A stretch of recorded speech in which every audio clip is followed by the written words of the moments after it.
wildfire. It's everywhere. Spend a day talking meth with the top cop of a large counter-drug agency. I was extremely frustrated. And you quickly realize that setbacks have not shaken his resolve. And there's an easy fix, and we in law enforcement are just asking for the tools to do our job. And that tool is to schedule pseudoephedrine. In other words, require a prescription to buy any of these 15 cold and allergy medicines. They all include Sudafed, the one thing meth cooks crave. That is the one thing they absolutely have to have. Drain cleaner lie lithium, but if you don't have the pseudoephedrine, you're not going to make meth. You're not going to do it. You have to have the pseudoephedrine. At the state capitol, I'm willing to be inconvenienced. Neither a rally nor a congressman, lives are at stake, could convince lawmakers to further restrict the sale of these meds. It's a vote to save lives. At the end of the 2011 legislative session, Senate Judiciary Chairman Tom Jensen issued this warning. We're waiting for something very terrible to happen by not acting on this. And as we've always said, it's the lab that's the problem. Mobile one-step labs, known as the shake and bake method. What you have is a bomb in a 20-ounce plastic bottle. Both cop and a recovering addict agree it's dangerous.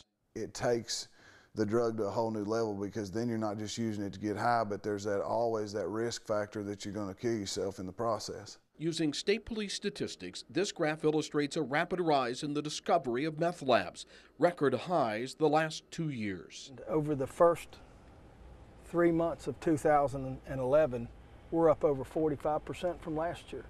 Each year it just keeps going up and up and up.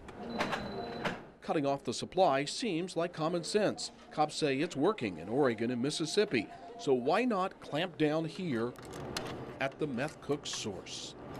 Hired every lobbyist in the state. Congressman Hal Rogers, who launched the counter-drug effort Unite, blames the drug companies. Is it about money, do you think? Duh. Yes, it's about money. This is a huge, billions of dollars a year source of income for the pharmaceuticals. Expense reports submitted to the Kentucky Legislative Ethics Commission show lobbyists for the pharmaceutical industry spent more than $151,000 in Frankfort during the first 4 months of 2011. Plus, a national trade association, which represents the industry, spent another $67,000. The pharmaceutical industry uses scare tactics and other means. But the Consumer Healthcare Products Association begs to differ. It claims real-time electronic tracking of pseudoephedrine purchases is working. In a statement to ABC 36 News, an association spokesperson wrote, Kentucky citizens should take solace in knowing there is a common sense solution that does not punish them by making it more difficult to access basic medicines. The industry would have you believe we're after all of your cold and flu medications, when in reality, we're only after 15 boxes of product. On the same February day that Congressman Rogers was in Frankfort, so was the wife of another Kentucky congressman.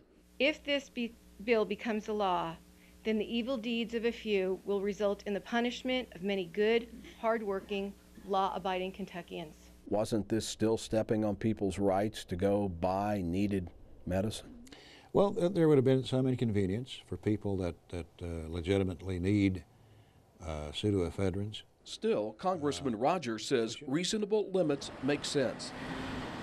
Whether it's having to stop at a red light or no longer be able to buy your cold medicine over the counter. Like the congressman, Unite's top cop frames the choice this way. Would you be willing to go to the doctor for exchange that child's life? I know I would. A child's life, something we'll talk about when So Much Meth continues tomorrow night. Greg Stottlemyre, ABC 36, your local news source.